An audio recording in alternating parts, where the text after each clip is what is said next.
was alive, General. Somehow, miraculously, I was alive. Some twist of fate, some hand of destiny, but I was alive.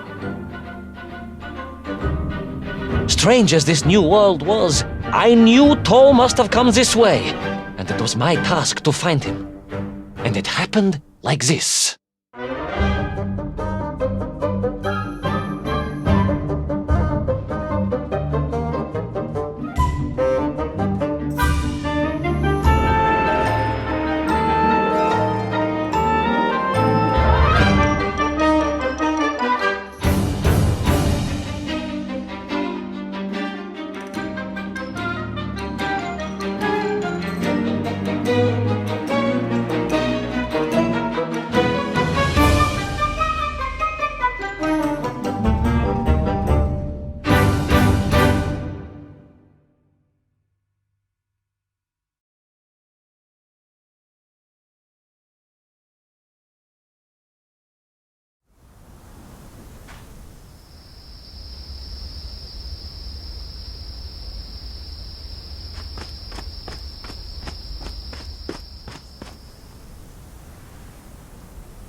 The sun beat down on me relentlessly.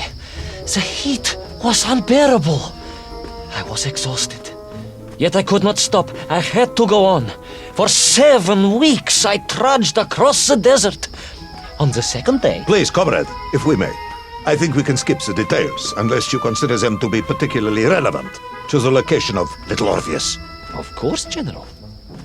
We will simply omit the tale of the singing chasm. The oasis of mirrors. The sightings of Toll's Mieng aloft on their pterodactyls carrying parts of my crashed rocket drill over the horizon to Lemurya. Wait, the what? Singing chasm? Not that bit, the rocket drill. Oh yes, General, the rocket drill. But what did Toll want with it? And why Lemurya? Lemurya? Lemurya, General. I am not familiar with this Lemurya, comrade. Well, that is because it does not exist, General. Or at least... so I thought.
Strange crystals seemed to exert an extraordinary hold over the stone blocks and arches. When they hummed, the whole city remade itself. Where they were missing, clearly looted by some villainous thief, the city was fallen to ruin.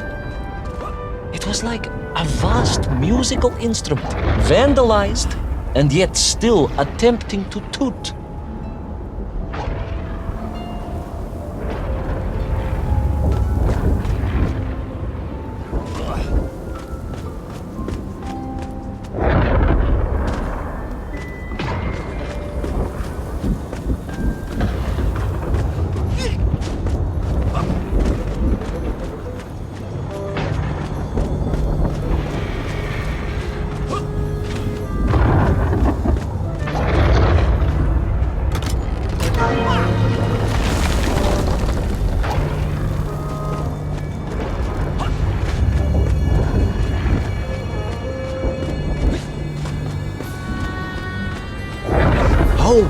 poetic.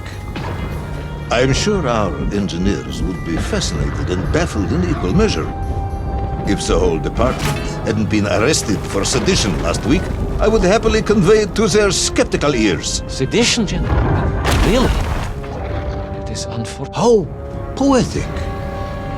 I am sure our engineers would be fascinated and baffled in equal measure. If the whole department would happily convey it to their skeptical ears. Sedition, General? Really? It is unfortunate news indeed. I am joking, comrade.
Oh yes, the Menk were here all right. Which meant whatever dastardly scheme Toll had, it was to be enacted on these burning sands. And you will explain this in due course, I imagine. Eminently, General. What you need to know first is this. I have told you already how parts of the devices the enslaved Menk were forced to wear came from the surface. Radio parts and so on, yes, from what you have told me. Assuming there were plenty of lost ships in the ocean as you claim, for Toll to have dredged up what he needed to assemble them. Aha! Good! You are one step ahead of me, General. I said assuming. Of course, assuming.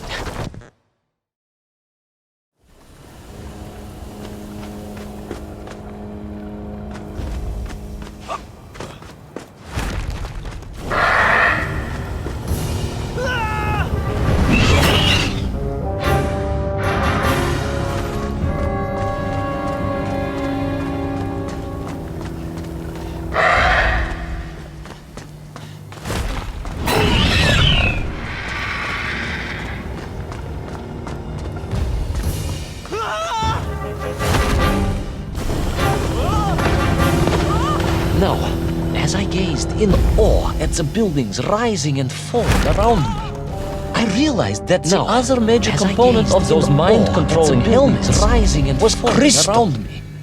Toll had raided Lemurya component of those mind-controlling helmets. He knew the crystals could amplify vibrations. Toll had raided Lemurya them to boost the signal of the radio parts. He knew the crystals could amplify vibrations over the waves, and was using them to boost the signal of the radio parts to exert his control over the nymph. Which meant... Yes? Imagine, General, what such amplification could achieve when fused to the finest atomic science our great Soviet civilization has produced. Wait! I do not understand. You said Toll was planning on using the bomb to shatter the Earth's crust to return to the surface. A tragic mistake, Jim. He had not recognized the extent of his mad ambitions. You mean to imply Toll would have attempted to enslave the Russian people? Pah! The will of the Soviet citizen is mighty and strong. To you, perhaps, as a trained warrior, but consider, perhaps instead, a humble son of a toy maker from Tomsk. Ah, yes. Perhaps we have our share of simpletons, after all.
The vast pictograms told of a history of wonders.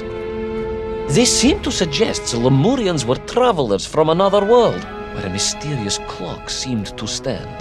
That is very mysterious. As mysterious as the location of little Orpheus, perhaps. Ah, yes, of course, General. I am just getting to that.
As I bravely explored that ancient city, a question was gnawing at my mind.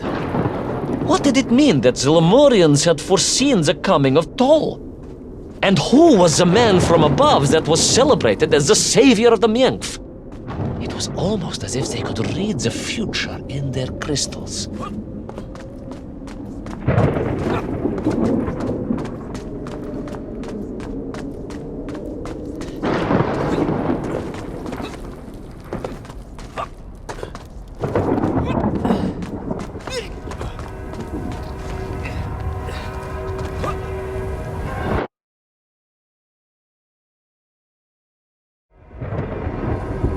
The bells of Lemurya tolled and tolled, a roaring symphony, a crescendo of peals that set the city dancing, each note causing the crystals to shimmer and cascade with light.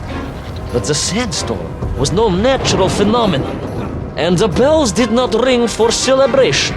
Something was very wrong here. Aside from the pterodactyls and the Myenkf and the dancing stones and the ancient magical prophecies and the crystals and now the giant bells, you mean? If you don't want...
through those magical structures, a righteous fire in my heart. I was like Dobrynya Nikic, prepared to strike at the dragon who threatened my homeland. Your heroism is only surpassed by your modesty. On the contrary, General, I chose Dobrynya carefully. Like him, I am a simple peasant. It was fate that chose me to descend to the Earth's core. It was General Kumanin who chose you to descend to the Earth's core. But don't let that get in the way of your story. Oh, well then, award General Polkovnik Kumanin the highest medal in the world. He already has several of those. I cannot take credit for his wisdom in sending me.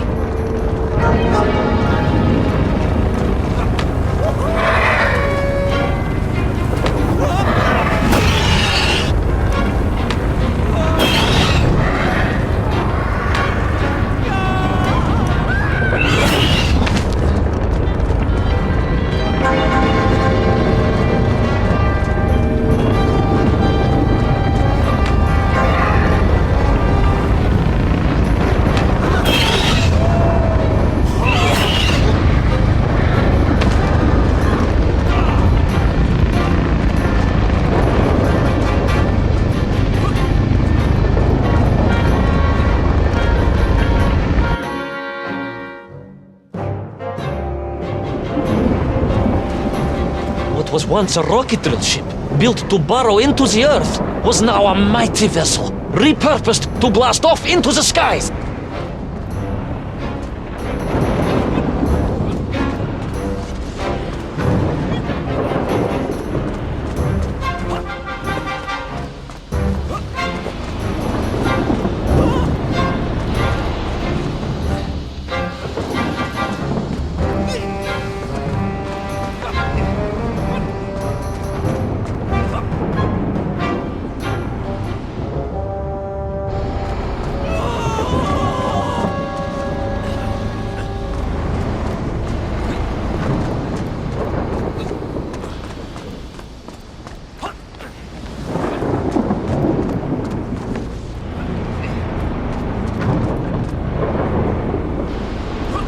There was no doubt the toll was headed for the strange world with its clock, although to what end I was yet to understand. But there was no time to consider, no time for questions.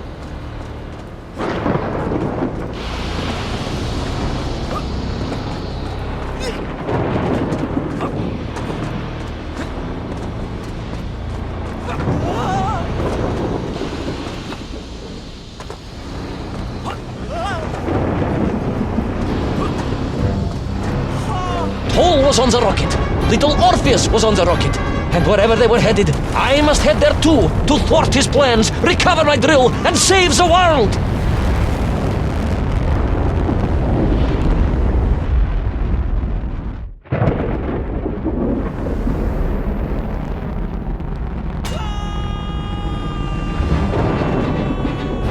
Will our enthusiastic yet disorientated hero be burnt to a cinder by the rocket's engines? Will he be smashed into the rock that surely must be beyond the Lemurian skies? Does Nikolai Petrovich Kamanin really need any more medals? What was the strange clock, and what could it all mean? All of these questions, and more, will be answered, if you're extremely lucky, in the next exciting episode of Little Orpheus!